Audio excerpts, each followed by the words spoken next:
আজকে আমি লাউ ঘন্ট বানাবো ইলিশ মাছের মাথা দিয়ে। তো তার জন্য কড়াইতে তেল দিয়ে দিলাম, তেজপাতা দিয়ে দিলাম আর জিরা। সম্বার জিরা ভাজা হয়ে গেছে, লাউগুলো দিয়ে দিলাম।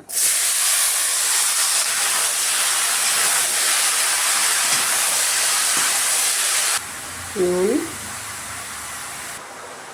লঙ্কা একটু ঢেকে দিব এখন।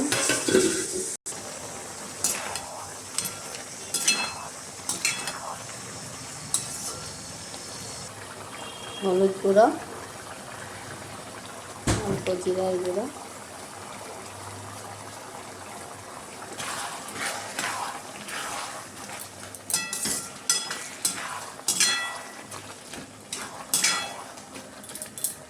মাছের মাথাগুলো দিয়ে দিলাম।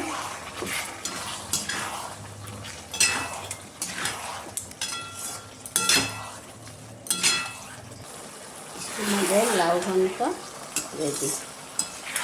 কেমন হয়েছে দেখতে, ইলিশ মাছের মাথা দিয়ে লাউ ঘন্ট। খেতে পরে ভালো লাগে খেতে। কেমন হয়েছে ভালো লাগলে লাইক শেয়ার কমেন্ট করুন। Tata, bye bye.